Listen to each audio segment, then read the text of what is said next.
Welcome back to VRS blogs. మాత్రం ఇది మన మొత్తం శివుడు రూపంలో ఉన్న వినాయకుడు అన్నమాట. కైలాసం వెనుక కైలాసం, దాని మీద పార్వతమ్మ, కింద అయితే నంది ఉన్నారు. యూనిక్ స్టైల్ డిజైన్ ఉన్న వినాయకుడు అన్నమాట ఇది. సో ఇలాంటి వినాయకుడు చాలా ఉన్నాయంటే చూపెడతాను అండి. సో నెక్స్ట్ మన వినాయకుడి దగ్గర వస్తే ఇది చాలా చాలా మంచి విగ్రహం అంటే డిజైన్ అనేది నార్మల్ ఉన్నాయి. చూస్తే మొత్తం వినాయకుడు అయితే పర్పుల్ కలర్ అయితే కొట్టినమాట, కింద ఎల్లో, బ్యాక్గ్రౌండ్ ఏం లేదన్నమాట. దానికే వినాయకుడు చాలా అందంగా ఉన్నారనమాట. సో ఇలాంటి విగ్రహాలు ఇంకా ఉన్నాయి. సో ఇది ఆల్మోస్ట్ మన ముంబై టైప్ గణేష్. ఇది ఒక 6-7 ఫీట్ ఉంటాయి. Super design. సో చమ్కీ ఫినిషింగ్ అనేది చూడొచ్చు, ఆల్మోస్ట్ సూపర్గా ఉన్నాయి. ఇలాంటి డిజైన్స్ 3-4 ఉన్నాయి ఇక్కడ, ఇంకా చూపెడతాను రండి. సో నెక్స్ట్కి వస్తే ఇది మహారాజా స్టైల్లో కూర్చొని ఉన్న గణేష్. బ్యాక్గ్రౌండ్ అయితే సూపర్ ఉన్నాయి. సో ఇది కూడా క్లాత్ ఫినిషింగ్ అని వచ్చింది అనమాట. ఇక చూడొచ్చు చమ్కీ అని, ఆల్మోస్ట్ సూపర్గా ఉన్నాయి గణేషులు. సో మీరు బుక్ చేసుకుంటే ఇక్కడికే రండి.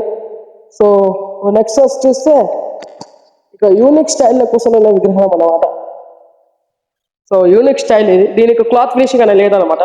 సో చమ్కీతోనే చాలా చక్కగా దిద్దారు. సో కింద మూషికి రాజు చూడొచ్చు, వినాయకుడు కాళ్ళ కింద. సో సో ఇక్కడ చూస్తే మన తామర పువ్వు మీద కూర్చుని ఉన్న వినాయకుడు ఇది, యూనిక్ స్టైల్. సో కింద మూషికి రాజు చూడొచ్చు. ఆల్మోస్ట్ డిజైన్ అయితే సూపర్గా ఉన్నాయన్నమాట, స్టైల్ యూనిక్ స్టైల్. సో మన నెక్స్ట్ చూస్తే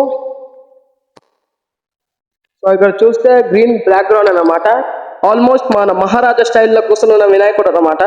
సో ఇలాంటి ఈ మహారాజా స్టైల్లో కూర్చున్న వినాయకుడు ఆల్మోస్ట్ ఇక్కడ 3-4 ఉన్నాయన్నమాట. సో ఇలాంటి యూనిక్ స్టైల్ ఇక్కడ ఉన్నాయన్నమాట. సో మన నెక్స్ట్ వస్తే సో ఇక్కడ చూస్తే అది ఆ గణేష్ ఈ గణేష్ ఆల్మోస్ట్ సేమ్. బ్యాక్గ్రౌండ్ చూస్తే కలర్ అవసరం అన్నమాట, మీరు చూడొచ్చు. దీనికి క్లాత్ ఫినిషింగ్ లేదన్నమాట, ఆల్మోస్ట్ చమ్కీ డిజైన్లోనే ఉన్నాయి. చూడండి చాలా చక్కగా దిద్దారు కదా వినాయకుళ్ళు. సో నెక్స్ట్కి వస్తే ఇది ఆల్మోస్ట్ మనం చూసాం, అక్కడే చూసినాం, ఆల్మోస్ట్ సేమ్ డిజైన్ ఇది మన వినాయకుడు. సో ఇలాంటి డిజైన్ చాలా ఉన్నాయన్నమాట. మనం నెక్స్ట్కి వెళ్ళిపోతాం రండి. సో ఇక్కడ చూస్తే ఇది ఒక యూనిక్ స్టైల్ అన్నమాట. బ్యాక్గ్రౌండ్లో వచ్చి మన అమ్మవారు, మధ్యలో వినాయకుడు మహారాజా స్టైల్లో కూర్చొని ఉన్నారు. పక్క పక్కన చూస్తే 2 సింహాలు. ఇది ఆల్మోస్ట్ ఒక 6 ఫీట్ ఉంటుంది అనమాట.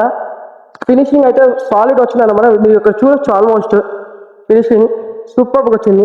సో ఇలాంటి గణేశులు ఇక్కడ చాలా ఉన్నాయన్నమాట. సో ఇక్కడ చూడొచ్చు, ఆల్మోస్ట్ క్లాత్ ఫినిషింగ్ అయితే సూపర్ ఉన్నాయి. ఇంకా విగ్రహం అయితే సూపర్. సో నెక్స్ట్ పోదాం. సో ఇక్కడ మళ్ళీ వచ్చి చూస్తే బ్యాక్గ్రౌండ్ చూస్తే మన రామ్ మందిర్ మన వినాయకుడు అయితే కృష్ణ అవతారంలో ఉన్నారు. సో ఇది చాలా చక్కగా దిద్దారు అయితే, ఫినిషింగ్ అయితే చూడొచ్చు, చాలా చక్కగా ఉంది. సో ఇలాంటి వినాయకుడు